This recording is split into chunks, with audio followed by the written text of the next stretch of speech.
কুকুর হয়ে জন্মানো মানেই বৃষ্টি থাক, রোদ থাক, শীত থাক, যাই থাকুক, ভূমিকম্প চলে আসুক, সুনামি চলে আসুক, যাই চলে আসুক না কেন, ওদের খাবারটা খুঁজতেই হবে, খুঁজতে বেরোতেই হবে। এতটা কষ্টের জীবন ওদের।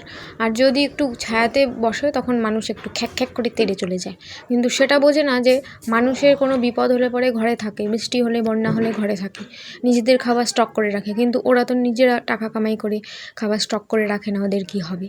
ওদের তো সারা জীবন ঝড় বৃষ্টি বন্যা সাঁতরে সাঁতরে হলেও খাবার খুঁজতে হবে, ওদের কী হবে সেটা তো কেউ বোঝে না। তাহলে ভাবুন তো কতটা কষ্টের জীবন। আর যখন আমরা একটু কুকুর প্রেমী হয়ে যাই তখনই মানুষ বলতে থাকে, এই কুকুর প্রেমী হয়েছে আর কোনো কাজ নেই। মানুষ প্রেমী হলেও তো ভাবা যেত। আরে বাবা, মানুষ প্রেমী কী করে হবো? মানুষ তো নিজেদের খাবার জোগাড় করে স্টক করতে পারবে। কুকুর বিড়ালকে নিজেদের খাবার কিনে স্টক করে খেতে পারবে বলুন তো? আর মানুষকে নিয়ে ভাবার জন্য তো অনেক লোক আছে, বিভিন্ন সোশ্যাল ওয়ার্কার রয়েছে যারা মানুষকে হেল্প করে। আর কুকুর বিড়ালকে নিয়ে ভাবার মতো লোক তো 100-র মধ্যে 1-2 জন পাওয়া যায় আর কি।